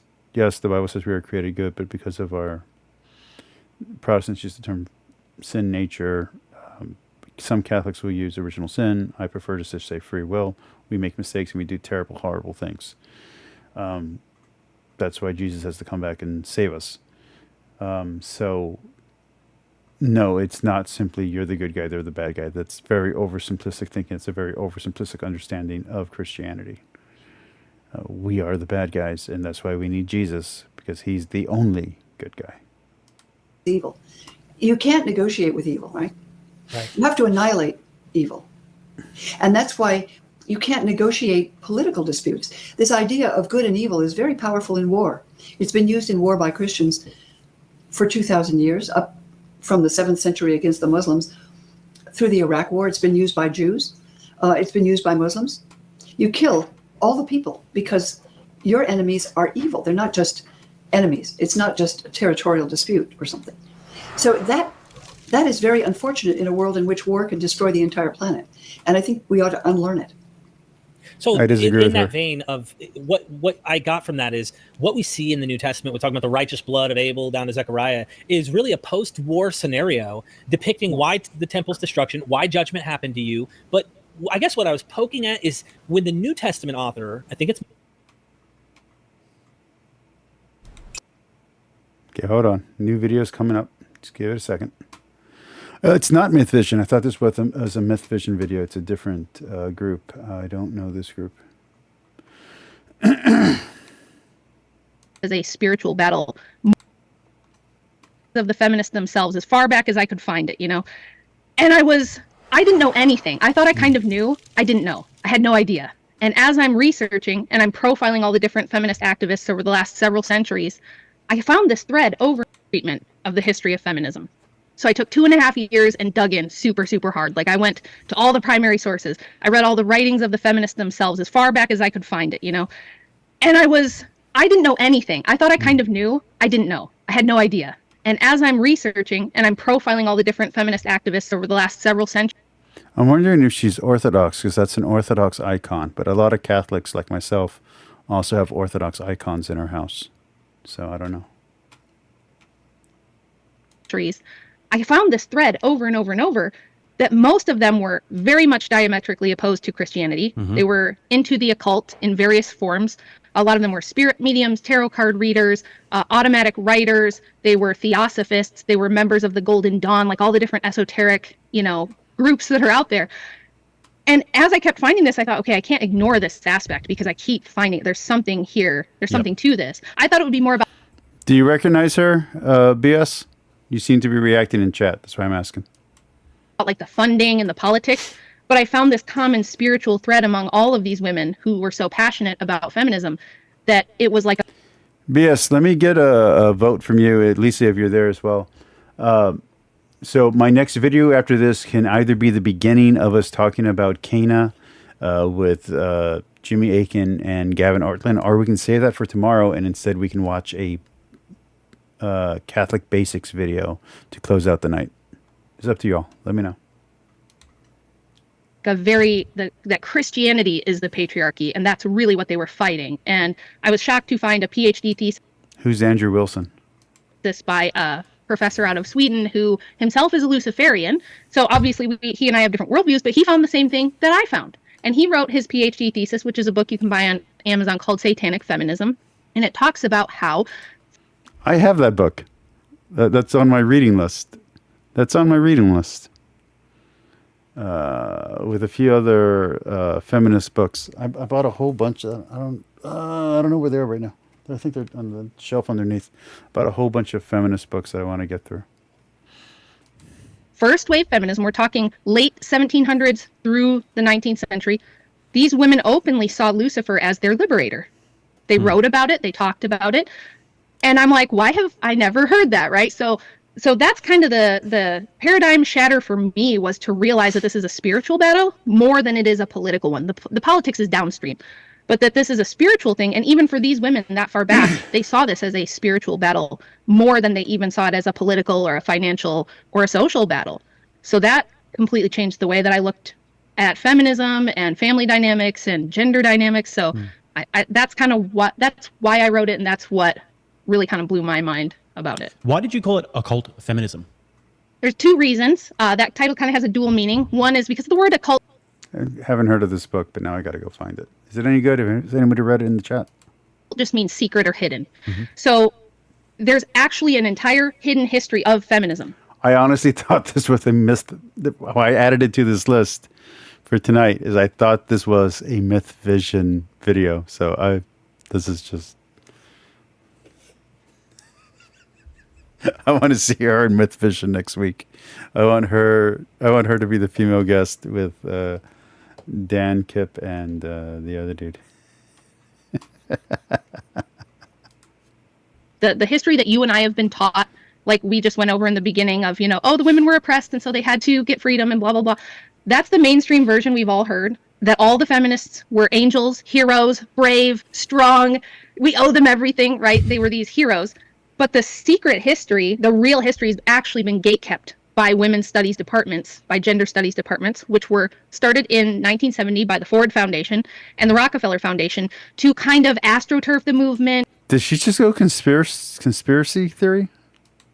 To rewrite the history and make it, number one, more palatable. Apologetics alert. Apologetics alert. My apologetics alarm is going off. More appealing, especially to women of that time period who were, sexual revolutionaries. I need to get a little dot figurine and have it say apologetics alert every time we hear apologetics rhetoric come through. Apologetical sort of rhetoric come through. But also because there was a lot of scammery going on. There was a lot of snake oil salesmen in the movement, a lot of phonies, a lot of people who were paid and pushed to the front to be the mouthpiece, while there were other people with agendas actually behind it. So that's one aspect of the meaning. And of course, the other aspect is these women were occult practitioners in large part. A lot of them claimed to be spirit mediums or fortune tellers or tarot card readers. There were a couple I profile in the book who were, high priestesses in the golden. Oh, let's go back. Oh, that's a face. No, I went too far back. I just wanted to see his reaction. By gender studies departments, which were started in meant to rewrite the history and make it, number one, more palatable, more appealing, especially to women of that time period who. But he looked very disturbed. Were, sexual revolutionaries, Marxists, that sort of thing. But also because there was a lot of scammery going on. There was a lot of snake oil salesmen in the movement, a lot of phonies, a lot of people who were paid and pushed to the front to be the mouthpiece, while there were other people with agendas actually behind it. So that's one aspect of the meaning. And of course, the other aspect is these women were. Is her theory that feminism is from Satan? Is that where this is going? Is that what's about to happen? Occult practitioners in large part. A lot of them. Because that's the whole argument for the witch burnings, is that assuming that the Protestant Puritan version of the witch burnings reflects the older version of the witch burnings, but that the women were communing with Satan in a sexual sense. Claimed to be spirit mediums or fortune tellers or tarot card readers. There were a couple I profile in the book who were, high priests. Look at how disturbed and concerned he is. These women who are already dead did something evil. Oh, the pain and the suffering. This is in the Golden Dawn, or they were, She keeps saying the Golden Dawn. Isn't that the fictional bad guys in? I know they're real. It's a real group of bad guys. I can't say the type of group, but bad guy war criminal types. You know what I mean? Political. But aren't they mentioned in Die Hard 1? Isn't that the group that's mentioned in Die Hard 1 when Hans is making up which groups he wants freed for the hostages to be freed? Into espionage. They did secret insider trading deals with. Oh yeah, it is. That's where she's going. She is going conspiracy theory. Awesome. Ancient feminism and modern, not modern, I guess anymore, 1980s criminal organizations are connected through Satan. Wealthy industrialists of the time. So there's actually a lot of secret. Is she going to mention the Rockefellers? That's what I want to know. Secrets hidden in the history of the feminist movement that almost nobody knows about unless they've read the book. Some of their moving and shaking was very impressive for a bunch of oppressed, sort of like chained to an oven type women. So they're very impressive. One of the things that I like about Christianity is the fact that the religion doesn't really gaslight you about like the messed up nature of.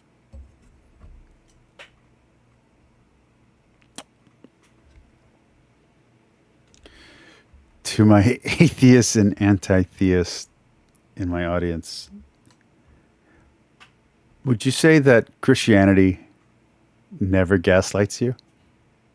Please comment down below. Human beings. And when it comes to the messed up nature of human beings, I think that men and women also have their own things that they've got to battle with. One of the things that I find that women have to temper in their own nature is. Oh, he's handsome and he's got an accent. That's why he's popular. Their desire to want to rule over their husbands and their desire to want to rule over. I don't need to be smart or have facts. I just got to be good looking. My red, chubby face and balding head says. Over men. And when I read this book, I couldn't help having this notion that women inherently have a desire to rule over men, but then when men let them do it, they will hate them. And not only will they hate them, it will just expand endlessly. And it does. Wow. Good news. We've discovered the problem with humanity. It turns out Dan McKellen's last video on Lilith was correct. It is that women want to be on top, and that's why the world is corrupt. It's not Eve who messed up, it's Lilith. Lilith and those damn feminists. Doesn't ever end until it's some sort of until it's reined in, or until it's tempered on the individual level. Does that make sense? Yes, 100%. Absolutely. I agree with you on everything you just said. That's like, so if you don't know the history of Lilith, she actually died out in popularity, and then I don't know if it was some Jewish members of one of the women's rights groups, one of the I don't think it was the work one. I think it was the one for suffrage. They started identifying with Lilith, and it was through that association that later the anti-theist among the feminists started identifying with Satan as the rebel, because he would rather, and this is the poetic fictional Satan, he would rather rule in heaven than serve in hell. And so they took that kind of mantra that they would rather, rule in the workplace than serve in the household. So yeah, I mean, she's not completely wrong, but these are feminists, anti-theists who don't believe in God, or they're Jewish activists who don't believe in Christianity. So the framing's wrong here. They're doing these associations, to inspire them to rebellion, being the two biggest rebels, the biggest female rebel and the biggest male rebel in the Bible, culturally speaking, the best known rebels. But they're also jabbing or poking fun at the Christian traditionalists who are asking them to be subservient to their men and stay in the home and stay as a homemaker, not in the workplace. So there's a lot going on there that she's just completely missing in her framing with her conspiracy nonsense. like that's usually a layer that people don't get to until they've been thinking about this stuff and observing and kind of analyzing it for quite a while. B.S. Lewis thinks that she's correct. B.S. Lewis is not only converted, but now he's joining her cult and believes the conspiracy that feminists are in league with Lucifer. Poor B.S. Lewis. So lost. So it's pretty impressive to me that you kind of got that pretty quickly, because the curse in Genesis for the woman is what you just... Oh, that's where she's going. That's where she's going. I was making a joke out of it, and that's where she's going. Hot dog at BS. Why? Described that we're going to have this innate urge to rule over the husband, even though we desire the husband. You want the husband to be the leader. You want him to have authority. You want him to be responsible and take care of business and be a man who gets things done. Oh, Hi, commercial. we're visible. Damn. We're the wireless.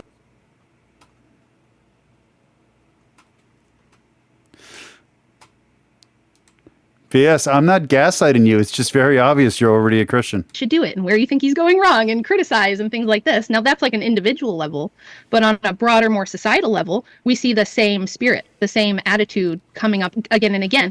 If you guys paid attention during the American political presidential cycle, we just... I mean, you knew who she was before I did. I'm just saying. Sounds like something a Christian would know. Just had with Nikki Haley running for president. She's shuttered her campaign now, but the song they picked for her campaign theme was a song called Man Eater.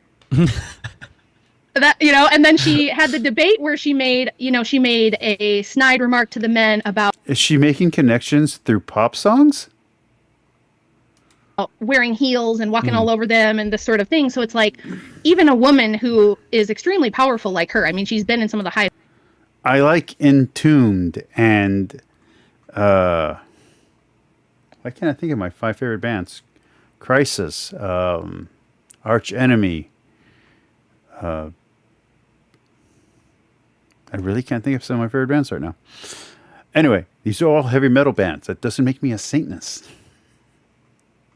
There's actually Christian metal bands out there, and non-religious metal bands that try not to be offensive. So, like,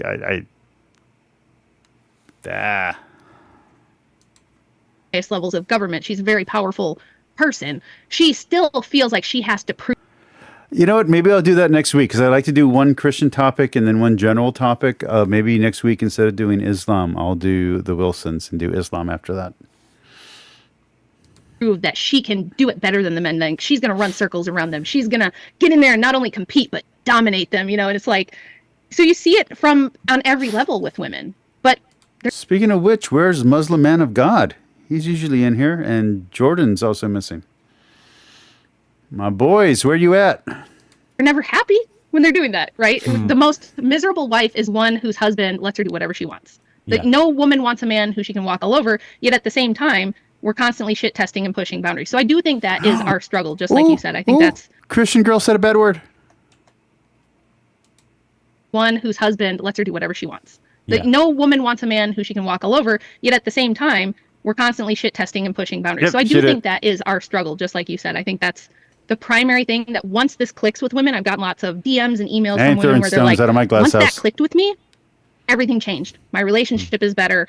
I'm more relaxed. I'm not always anxious. I'm not so depressed. I kind of understand now that I don't have to always be like fighting. Yeah, I don't think I'm going to do the Catholic basics. I think I'm going to finish with this video. This will be the end. The patriarchy. So yep. Yeah, definitely agree. I always say this, that the most happy women I know are the women who lean into their sort of femininity and their nature. And the most happy men... Yeah, but femininity doesn't mean subservientness. Men I know are the ones who lean into their masculinity and their masculine... Apologetics. Apologetical BS. Nature and their desire to want to be a leader, and they don't listen to this sort of outside noise. That's apologetical BS. BS Lewis. Apologetical BS. I used to live in this place called Hackney Wick in London, and it was this really super... I used to live in this place called Hackney Wick in London. Super duper hipster artsy. I think I'm jealous of how handsome he is. I think that's what's going on here. I don't think there's real conspiracies going on. I think he's just too handsome. Place, and it was just all of the gender roles were all just confused, and everything was chaos. All the gender roles were confused. Being like, I don't even need it. Men were women, women were men. Everyone was having sex. Cats and dogs were living together. Total anarchy. And he's just describing London on a Thursday night. Any evidence, because it's so self-evidently true by just looking at people. Or hacky wiki or whatever he said. When their nature is sort of corrupted, and they get this, like, women get this like dark, really chaotic, like combative look about them, and men become feminine. It's just... Speaking of men become feminine, and he gives them his feminine face of all time. He has an ick face. He found his ick. It's just, yeah, I don't even need the evidence, but reading the book, it reinstills it. Now, one of the things that I really found interesting was the ancient gods that you talk about at the start. We've got Inanna. But in a B movie, right, BS? BS is saying this guy looks like a action star. But in a B movie action star, where the main lead actor is just a little too good looking. It doesn't exactly match the reality they're trying to build in the movie. Inanna, Ishtar, which is a Sumerian god. And I looked into the mythology of it a little bit more. And Inanna, I really found interesting, was the ancient... So we've covered Isis, and now we're covering Ishtar today.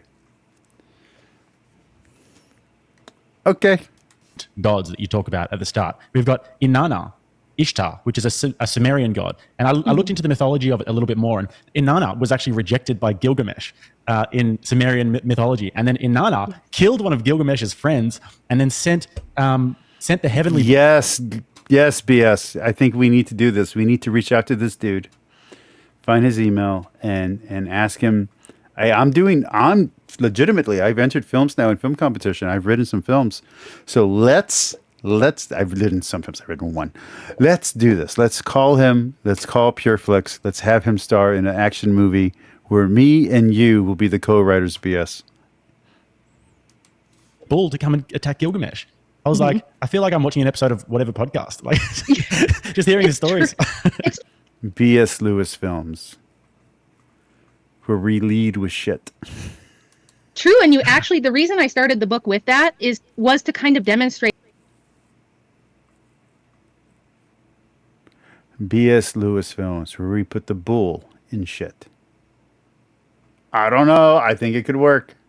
That this isn't. People we think have our opening logo is a bull carrying like a thing, and he breaks free, and and then he just takes a big shit, and then that's the opening.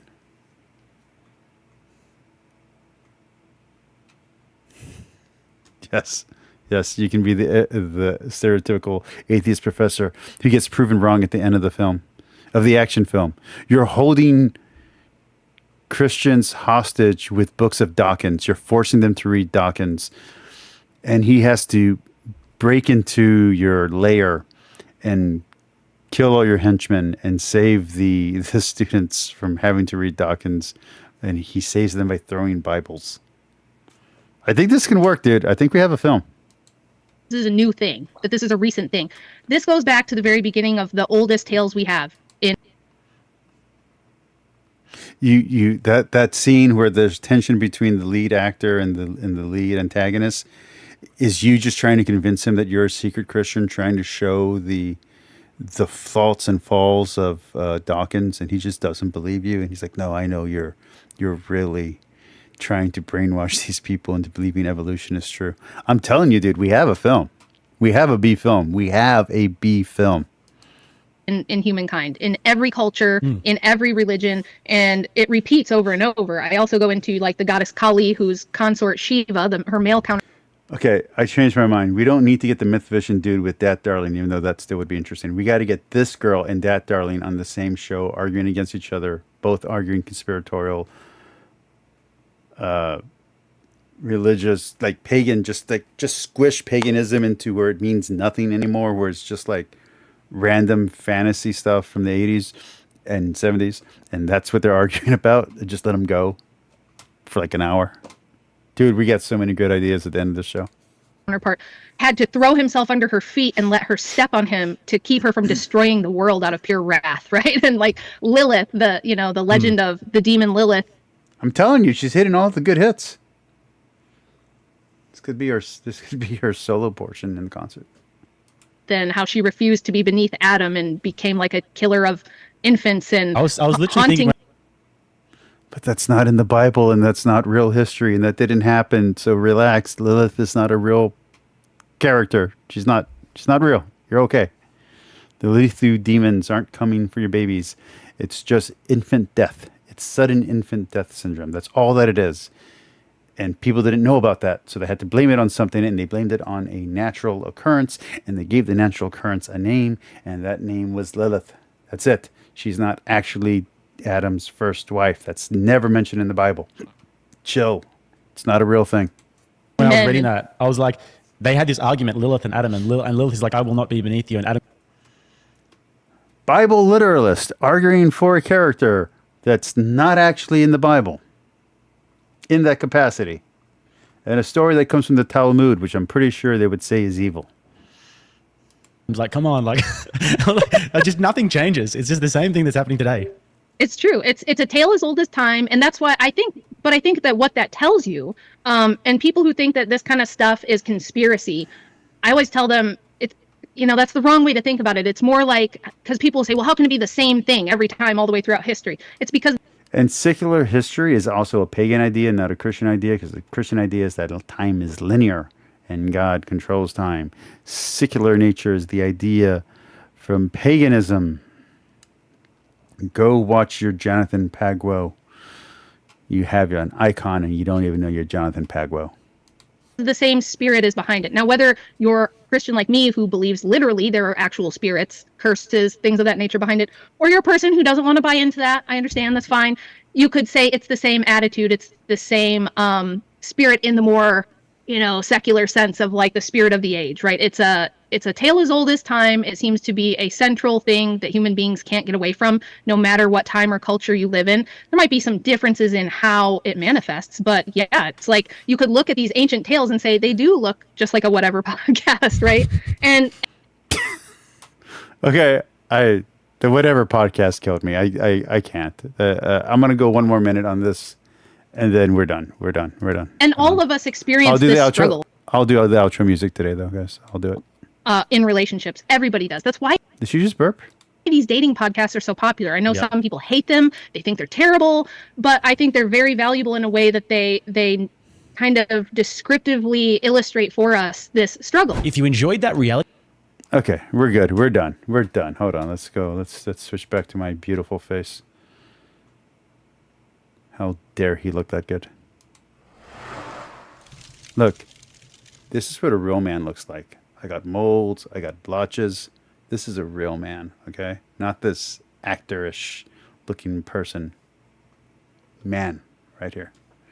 All right. Thank you, everybody, for stopping by on the show. I hope you guys had a good time. I hope you had fun. Tomorrow, we are going to start Jimmy Akin and Gavin Ortland's videos on the Canaanite stuff.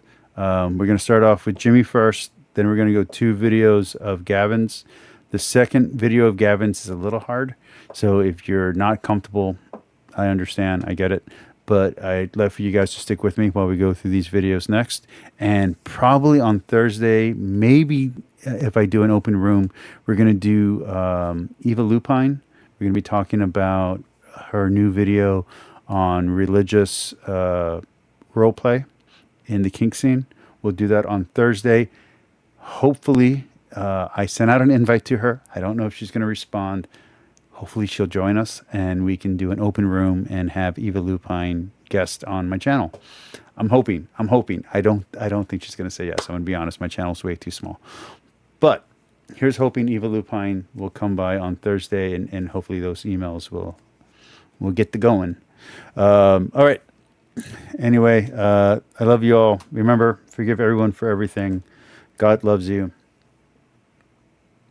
And ignore the apologetical nonsense. God is real. That's all that matters. Let's go. Here we go. Oh, and B.S. Lewis, let's make this movie. Let's do it.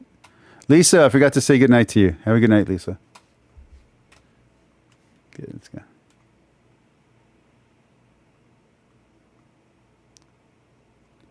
Do do do do do do do do do do.